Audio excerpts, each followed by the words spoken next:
নমস্কার বন্ধু, doctor M K রয় homeopath চ্যানেলে আপনাদের প্রত্যেককে আরও একবার স্বাগত জানাচ্ছি।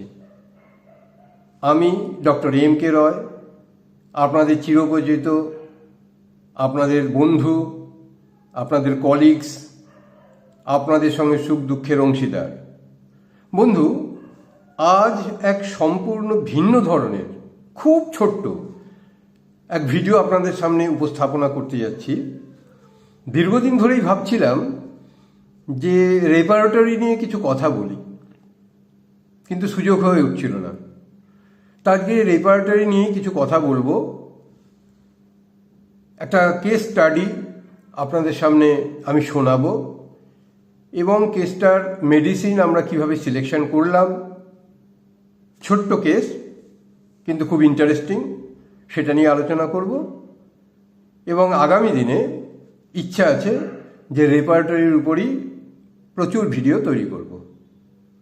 প্রসঙ্গক্রমে বলে রাখি, যদি আপনারা কেউ রেপারেটরি জানতে শিখতে আগ্রহী হন, তাহলে অবশ্যই আমার হোয়াটসঅ্যাপ নাম্বারে আমার সঙ্গে যোগাযোগ করবেন।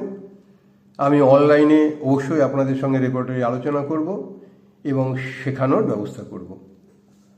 আমার হোয়াটসঅ্যাপ নাম্বার এবং মোবাইল নাম্বারটা একবার বলে দিই: 8240285909। আরেকবার বলছি, 8240285909। এটাই আমার মোবাইল নাম্বার এবং এটাই আমার হোয়াটসঅ্যাপ নাম্বার। তাহলে আসুন আমরা একটু আলোচনা করে নিই। এক বছর 45-এর ভদ্রমহিলা, উইডো, নাম চিরশ্রী পাল, আমার কাছে আসে। এসে বলে, ডাক্তারবাবু, দীর্ঘদিন আগে, বছর 30-35 ধরে আমার ব্লিডিং পাইলস ছিল, আমার অর্শ ছিল, কিন্তু আপনার ট্রিটমেন্টে আমার সেই অর্শ ভালো হয়ে গেছে। দীর্ঘদিন বাদে, দীর্ঘ 10 বছর বাদে আবার সেই অর্শটা দেখা দিয়েছে, কিন্তু এবার অর্শতে কিন্তু কোনো রক্ত নেই। আমি তাকে প্রশ্ন করলাম কেন হলো। সে বলল যে ওই যে কনস্টিপেশন, জল খুব কম খাই, তাছাড়া শাকসবজি খুব একটা খাওয়া হয় না। প্রসঙ্গক্রমে বলে রাখি, হাই ব্লাড প্রেশার এবং হাই ব্লাড সুগার, এই দুটোরই কিন্তু পেশেন্ট। অ্যালোপ্যাথিতে সুগারের ওষুধ চলছে, প্রেশারের ওষুধ চলছে এবং হাই কোলেস্টেরল জন্য কোলেস্টেরলেরও ওষুধ চলছে। যাই হোক, তো আমি তাকে কেস টেকিং করা শুরু করলাম। বন্ধু, রেপারেটরির মজাটা কি দেখুন, যে রেপারেটরি যদি আপনি জানতে পারেন তাহলে কত তাড়াতাড়ি যে আপনি আপনার অভীষ্ট লক্ষ্যে, অর্থাৎ আপনার কারেক্ট মেডিসিনে পৌঁছে যেতে পারবেন, এটা তার একটা প্রকৃষ্ট উদাহরণ। এরকম প্রত্যেকটা কেস, অ্যাকুট হোক বা ক্রনিক হোক, আপনি পৌঁছে যেতে পারবেন। এই যে কেসটা করেছিলাম, এই কেসটা আমরা করেছিলাম যে বইয়ের সাহায্য নিয়েছিলাম, সেই বইটার নাম হচ্ছে সিনথেসিস, রেপারেটরির আরও আধুনিক সংস্করণ। আপনারা যে রেপারেটরি করেন সেইটা হচ্ছে কেন্টের রেপারেটরি, এছাড়া বহু রেপারেটরি আছে, বনিহোসেনের রেপারেটরি আছে, বরিকের রেপারেটরি আছে, লিলিয়ানথালের রেপারেটরি আছে। কিন্তু এই যে সিনথেসিস, একদম পৃথিবীর সর্বোৎকৃষ্ট এবং অতি আধুনিক বহু রেপারেটরির সমন্বয়ে, পৃথিবীতে যত রেপারেটরি আছে সমস্ত রেপারেটরির সমন্বয়ে তৈরি সিনথেসিস 9.1 ভার্সন। তারই আমরা সাহায্য নিয়েছিলাম। সেই বই দেখেই কেসটাকে আমরা স্টাডি করেছিলাম। তা বলছিলাম যে 45 বছরের ভদ্রমহিলা, তার অর্শ হয়েছে, অর্শটা রক্তস্রাবী নয়, চলাফেরা করলে প্রচণ্ড বাড়ছে, কিন্তু যদি চেপে বসে, চাপ দিয়ে যদি বসে, তাহলে তার আরাম আছে। গরম ঠান্ডায় কোনো সম্পর্ক নেই, প্রচণ্ড পেনফুল, প্রচণ্ড, কিন্তু কোনো জ্বালা নেই, রক্তবিহীন অর্শ। আমরা সিনথেসিস থেকে নিলাম ব্লাইন্ড পাইলস, ব্লাইন্ড। যাদের কাছে সিনথেসিস আছে তাদের সুবিধার্থে বলে রাখি, পেজ নাম্বার 987, সিনথেসিসের 9.1 ভার্সন, সিনথেসিসের পেজ নাম্বার 987, পাইলস, রেকটামের আন্ডারে পাইলস আছে, পাইলসের সাবরুব্রিকে আছে ব্লাইন্ড, BLIND। আমরা রুব্রিকটাকে নিলাম, ওষুধগুলো পরে বলছি। আর আমরা কি শুনলাম, পেশেন্টের কাছ থেকে শুনলাম, আমি হেঁটে আসতে পারছিলাম না, একটাও টোটো পাইনি, খুব কষ্টে হেঁটে এসেছি, হাঁটতে গেলে আমার ঘষা লাগছে, ঘষা লাগলে আমার ব্যথা প্রচণ্ড বাড়ছে।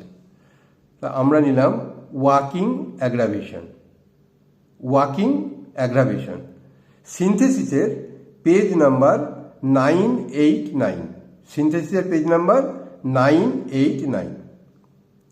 আমরা কি পেয়েছিলাম, পেশেন্ট এসে আমাদের কাছে বেঞ্চে এসে বসলো, বলে এই যে বসলে আমার খুব আরাম।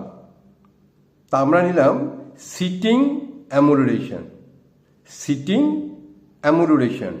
আমরা পেজ নাম্বার নিলাম 989, সিটিং অ্যামোডারেশনে আমরা নিলাম পেজ নাম্বার 989। রেকটামে পাইলস বা হেমোরয়েডস, সেখানে সিটিং অ্যামোডারেশনে মাত্র একটা দুটো ওষুধ আছে।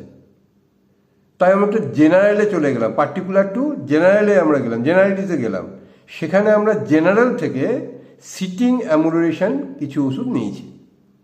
কি বললাম, সিনথেসিসের জেনারেলিটিসে গিয়ে সিটিং অ্যামোডারেশন কিছু ওষুধ আমরা নিয়েছি। আর কি বলেছিল, প্রচণ্ড ব্যথা, তার আমরা নিলাম কি পেনফুল হেমোরয়েডস, পেনফুল হেমোরয়েডস নিলাম, পেজ নাম্বার 988। তাহলে কি কি সিমটম নিলাম, সিমটম নিলাম পেনফুল হেমোরয়েডস নাম্বার 1, নিলাম পাইলস ব্লাইন্ড 2 নাম্বার, আমরা নিলাম sitting amelioration 3 number, walking aggravation 4 number.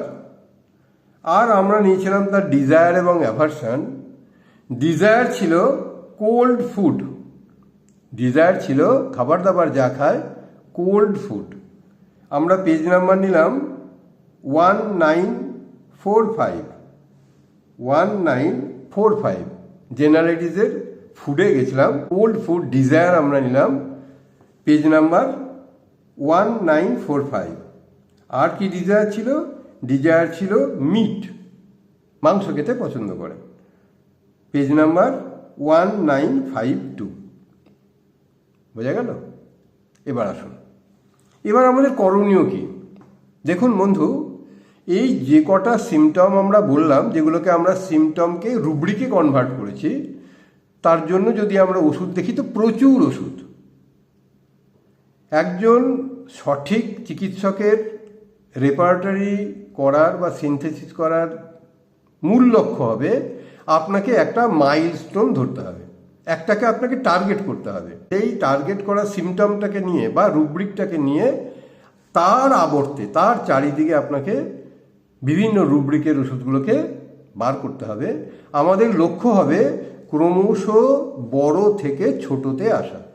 আমাদের কি লক্ষ্য হবে, বড় থেকে অনেক মেডিসিন থেকে একটা মাত্র ওষুধে আসা, এটা কিন্তু আমাদের লক্ষ্য। তাহলে সেই লক্ষ্যে পৌঁছানোর জন্য আমরা প্রথমেই যেটা করলাম, আমরা প্রথমেই এমন একটা রুব্রিককে আমরা নিলাম যেটাতে ওষুধের সংখ্যা খুব কম। আমরা প্রথমেই নিলাম ওয়াকিং অ্যাগ্রাভেশন, আমরা প্রথমেই নিলাম ওয়াকিং অ্যাগ্রাভেশন, সিনথেসিসের পেজ নাম্বার 989। সেখানে আমরা ওষুধ দেখলাম arsenic, calcarea curve, Ignatia, Lachesis. কি বললাম, arsenic, calcarea curve, Ignatia, Lachesis. এবং যদি আপনারা রেপার্টরি এবং সিনথেসিস দেখেন, দেখবেন সেখানে 3 ধরনের হরফ বা স্টাইল আছে। একটা হচ্ছে জেনারেল, একটা হচ্ছে ইটালিয়ান, একটু বেঁকিয়ে লেখা, আর একটা হচ্ছে বোল্ড। আপনারা প্রত্যেকেই হয়তো জানেন যেটা জেনারেল সেটার ভ্যালু হচ্ছে 1, যেটা ইটালিয়ান একটু বেঁকিয়ে লেখা আছে সেটার গ্রেডেশন বা ভ্যালু আমরা ধরি 2, এবং যেটা বোল্ড লেখা আছে সেটার ভ্যালুয়েশন বা গ্রেডেশন আমরা ধরি 3। জেনারেলকে 1 মার্কিং করি, ইটালিয়ানকে 2 মার্কিং করি, এবং যেটা বোল্ড সেটাকে আমরা 3 মার্কিং করি। ঠিক একইভাবে ওয়াকিং অ্যাগ্রাভেশন আমরা আর্সেনিককে পেয়েছিলাম 2 নম্বরে, তার গ্রেডেশন ছিল 2। ক্যালকেরিয়া কার্ভের ভ্যালু ছিল 3, ইগনেশিয়ার 1, ল্যাকেসিসের 2। বুঝতে পেরেছি? সেকেন্ড যেটা নিলাম সেটা হচ্ছে পেইনফুল হেমোরয়েডস। পেইনফুল হেমোরয়েডস, তাতে আমরা পেয়েছিলাম arsenic 3, calcarea curve 1, Ignatia 1, Lachesis 2। এরপর আমরা নিলাম পাইলস ব্লাইন্ড বা হেমোরয়েড ব্লাইন্ড, তাতে আমরা অনেক ওষুধ পেয়েছিলাম, যেমন ছিল ইস্কুলাসিপ 3 নম্বর, অ্যানাকার্ডিয়াম 1 নম্বর, অ্যান্টিম ক্রুড 1 নম্বর, আর্জেন্টাম নাইট্রিকাম 2 নম্বর, আর্সেনিক 1, ক্যালকেরিয়া কার্ভ 2, ইগনেশিয়া 2। আমি আবার বলছি, এই যে 1, 2, 3 বলছি, এগুলো এর ভ্যালু, এটা কিন্তু অন্য কোনো গ্রেডেশন নয়। ঠিক আছে? অর্থাৎ জেনারেল, তার অর্থ হচ্ছে যে ধরুন 10 জন প্রুভারের উপর প্রুভিং করা হয়েছিল, 10 জনের মধ্যে খুব কম সংখ্যক 2-3 জন এই সিমটমটাকে বলেছিল, তাই এটাকে 1-এ রাখা হয়েছে। যেটা ইটালিয়ান সেটা 10 জন প্রুভারের মধ্যে 5 থেকে 6 জন বলেছিল, তাই ওটাকে 2 ভ্যালু দেওয়া হয়েছিল। এবং কোনো একটা সিমটমকে 10 জন প্রুভারের উপর প্রুভিং করার পর সেই সিমটমটা 10 জনের মধ্যে 8 জন বা 9 জন বলেছিল, তাই ওটাকে বোল্ড আকারে লেখা হয়েছে, সেই জন্য ওটাকে 3 নম্বর ভ্যালু দেওয়া হয়েছে। অর্থাৎ প্রুভিং করার পর প্রুভাররা, ম্যাক্সিমাম প্রুভারেরা যা যা বলেছিলেন, ম্যাক্সিমাম প্রুভারের জন্য তাকে 3 দেওয়া হয়েছে, মধ্যম প্রুভার যারা মাঝামাঝি সংখ্যক প্রুভার যারা, তাদের জন্য 2 দেওয়া হয়েছে, এবং খুব কম সংখ্যক প্রুভার যে সিমটমটাকে এগ্রি করেছিল বা বলেছিল তার জন্য আমরা 1 দিয়েছি। বোঝা গেছে? তাহলে আমরা কি কি নিলাম? আমরা হেমোরয়েডস ব্লাইন্ড নিলাম, আমরা পেইনফুল হেমোরয়েডস নিলাম, আমরা ওয়াকিং অ্যাগ্রাভেশন নিলাম। এবার একটা মডালিটি নিতে হবে। আপনারা জানেন যে কোনো সিমটম তার 4টে পিলার থাকা চাই, সেই 4টা পিলার ছাড়া সিমটম হয় না। ঠিক আছে? তার মধ্যে মডালিটি একটা, ঠিক আছে না? তার মডালিটি ছিল কি সিটিং অ্যামুলেশন। পেজ নাম্বার 989 সিনথেসিসে সেখানে ছিল arsenic 1 number, calcarea curve 1 number, Ignatia 1 number, এবং ল্যাকেসিস 1 নাম্বার। হলো? 4টে সিমটমকে 4টে রুব্রিকে কনভার্ট করলাম। এরপর আমরা 2টো ফুড মডালিটি নিয়েছিলাম, 2টো ডিজায়ার নিয়েছিলাম। একটা ডিজায়ার ছিল কোল্ড ফুড, পেজ নাম্বার 1945। তাতে আমরা ওষুধ পেয়েছিলাম, যে ওষুধগুলো এখান থেকে নিয়েছিলাম তার মধ্যে খুব কমন, সবগুলোতে মিলেছিল যে ওষুধগুলো, সেগুলোই আমরা এখানে নিয়েছি। সেটা হচ্ছে আর্সেনিকের ভ্যালু ছিল 3 এবং ক্যালকেরিয়ার ভ্যালু ছিল 2। এরপর আমরা একটা ডিজায়ার নিয়েছিলাম মিট, সিনথেসিসের পেজ নাম্বার 1952। প্রচুর ওষুধ আছে এখানে। আমরা ওষুধগুলো ট্যালি করার সময় যে ওষুধগুলো আমরা এই সমস্ত সিমটমকে কভার করেছিল বা বেশিরভাগ সিমটমকে কভার করেছিল, তাদেরকেই আমরা এখানে জায়গা দিয়েছি। সেই রকম ওষুধ পাওয়া গেছে ক্যালকেরিয়া কার্ভ 2, তার ভ্যালু ছিল 2। এবার আসুন একটু আমরা অঙ্কটা করে ফেলি, অঙ্কটা সেরে ফেলি, বা কী করে ওষুধটাতে সিলেকশন করলাম সেটা একটু করে ফেলি। আমরা দেখলাম যে পেইনফুল হেমোরয়েডস, সেখানে আর্সেনিক আছে, ক্যালকেরিয়া কার্ভ আছে। হেমোরয়েডস ব্লাইন্ড, সেখানে আর্সেনিক আছে, ক্যালকেরিয়া কার্ভ আছে, ইগনেশিয়া আছে। ওয়াকিং অ্যাগ্রাভেশন, আর্সেনিক আছে, ক্যালকেরিয়া কার্ভ আছে, ইগনেশিয়া আছে, ল্যাকেসিস আছে। সিটিং অ্যামুলেশন, আর্সেনিক আছে, ক্যালকেরিয়া কার্ভ আছে, ইগনেশিয়া আছে, ল্যাকেসিস আছে। ডিজায়ার কোল্ড ফুড, আর্সেনিক আছে আর ক্যালকেরিয়া কার্ভ আছে। তাহলে কি কি কেটে গেল? ইগনেশিয়া কেটে গেল, ল্যাকেসিস কেটে গেল। অর্থাৎ ডিজায়ার কোল্ড ফুডে ইগনেশিয়াও নেই, ল্যাকেসিসও নেই। তাহলে মাত্র দুটো ওষুধ আমাদের সামনে এসে দাঁড়ালো। ব্যাপারটা বোঝাতে পেরেছি? আরেকবার বলি, আমরা যে রুব্রিকগুলো নিয়েছিলাম সেই রুব্রিকের পেইনফুল হেমোরয়েডসে আমরা আর্সেনিক পেয়েছিলাম, ক্যালকেরিয়া কার্ড পেয়েছিলাম, ইগনেশিয়া পেয়েছিলাম, ল্যাকেসিস পেয়েছিলাম। হেমোরয়েডস ব্লাইন্ডে পেয়েছিলাম calcarea carb, arsenic, ignatia, lachesis ছিল না। ঠিক আছে? ওয়াকিং অ্যাগ্রাভেশনে আমরা পেয়েছিলাম arsenic, calcarea carb, ignatia, lachesis. Sitting অ্যামুলেশনে পেয়েছিলাম arsenic, calcarea carb, ignatia, lachesis. আর ডিজায়ার কোল্ড ফুডে পেয়েছিলাম মাত্র দুটো, আর্সেনিক এবং ক্যালকেরিয়া কার্ড। ল্যাকেসিস আগেই কেটে গেছে, এখান থেকে ইগনেশিয়া কেটে গেল। আর ডিজায়ার মিটে আমরা পেয়েছিলাম শুধু ক্যালকেরিয়া কার্ড। তাহলে আমাদের লড়াই হচ্ছে দুটো জিনিসের সঙ্গে।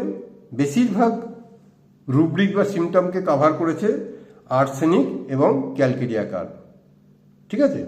এখন দুইয়ের মধ্যে আমাকে একে আসতে হবে, একটা ওষুধে আসতে হবে, হয় আর্সেনিক অথবা ক্যালকেরিয়া কার্ড। তার সমাধানের জন্য আমরা কি করলাম, আমরা বনি হোসেনের থিওরিকে এখানে অ্যাপ্লাই করলাম। আমরা দেখলাম যে আর্সেনিক মোট 1, 2, 3, 4, 5, 6 ছটা রুব্রিক বা ছটা সিমটমকে আমরা এখানে ধরেছিলাম। ছটা সিমটমের মধ্যে আর্সেনিক 5টা সিমটমকে কভার করছে এবং সেই 5টা সিমটমের জন্য যে মেডিসিন এসছে সেই মেডিসিনের যে ভ্যালু হচ্ছে সেই ভ্যালু হচ্ছে 10। 5টা রুব্রিককে কভার করার জন্য 10 মার্ক পেয়েছে। আর এখানে ক্যালকেরিয়া কার্ড 6টা সিমটমকে কভার করে পেয়েছে 11। বুঝে গেছে? তাহলে আর্সেনিক 5টা সিমটমকে কভার করে পেয়েছে 10, আর ক্যালকেরিয়া কার্ড 6টা সিমটমকে কভার করে পেয়েছে 11। সুতরাং সিমটম কভার করেছে বেশি ক্যালকেরিয়া কার্ড, আর ভ্যালু বা নম্বরের সংখ্যাতেও বেশি পেয়েছে 10-এর চেয়ে 11, এক বেশি পেয়েছে। তাই আমরা পেশেন্টের জন্য সিলেকশন করলাম ক্যালকেরিয়া কার্ড। বুঝে গেছে? এবং পোটেন্সি ম্যাক্সিমাম আমি 50 মিলিসিমেল পছন্দ করি, 50 সহস্রতমিক পদ্ধতি। তাই আমি 0, 1, 2, 3, 4 বার দিয়ে সোজা পেশেন্টকে 0/5 দিয়েছিলাম। তার কারণ হচ্ছে পেশেন্ট বহু পুরনো ক্রনিক পেশেন্ট, দীর্ঘ 30 বছরের তার পাইলস, দীর্ঘদিন আমার কাছে ট্রিটমেন্টে আছে জন্যে 0, 1, 2, 3, 4 দেওয়া ছিল। আমি এবার তাকে 0/5 একটা মাত্র ডোজ সিলেকশন করেছি তার জন্যে। খাওয়ার পদ্ধতিটা সব ওষুধে যেভাবে বলি এবারও তাই বলে দিচ্ছি। সিঙ্গেল গ্লোবুলস দিয়ে, একটা পপিসিড লাইক গ্লোবুলস দিয়ে পাউডার দিয়ে একটা পুড়িয়া বানানো হয়েছিল। সেই পুড়িয়াটা 1 গ্লাস জলের মধ্যে ওই পুড়িয়াটা ঢেলে দিয়ে 10 বার হয় ক্লকওয়াইজ অথবা অ্যান্টি ক্লকওয়াইজ, পেশেন্টের ইচ্ছার উপর নির্ভর করে আমরা গাইডলাইনটা বলে দিই যে হয় ঘড়ির কাঁটার দিকে অথবা ঘড়ির কাঁটার বিপরীত দিকে 10 বার নাড়বেন, 10 বার নেড়ে 1 চামচ ওষুধ খাবেন, ঢাকা দিয়ে রাখবেন। ঠিক 4 ঘন্টা বাদে যেভাবে প্রথমবার নাড়িয়েছেন, যে পদ্ধতিতে যে দিকে প্রথমবার নাড়িয়েছেন সেইভাবে আবার 10 বার নাড়াবেন, নাড়িয়ে আবার 1 চামচ খাবেন, ঢাকা দিয়ে রাখবেন। এইভাবে প্রতি 4 ঘন্টা অন্তর অন্তর মোট 4 বার খাবেন। 4 বার খাওয়ার লাস্ট জলটাকে রেখে দেবেন। পরের দিন আপনি আপনার ডাক্তারবাবুর সঙ্গে যোগাযোগ করবেন কেমন আছেন। এইভাবে আপনি যদি ওষুধ প্রয়োগ করেন তাহলে আপনি মার্ভেলাস রেজাল্ট পাবেন। তাহলে এই ছিল আজকের ভিডিও। রেপার্টরি সম্পর্কে যত সামান্য আজকে আমরা আলোচনা করলাম। আগামী দিনে রেপার্টরি নিয়ে অনেক বড় বড় কেস আমরা আলোচনা করব। তাহলে আজকের জন্য বিদায় নিচ্ছি। নমস্কার, ভালো থাকুন, সুস্থ থাকুন, আনন্দে থাকুন।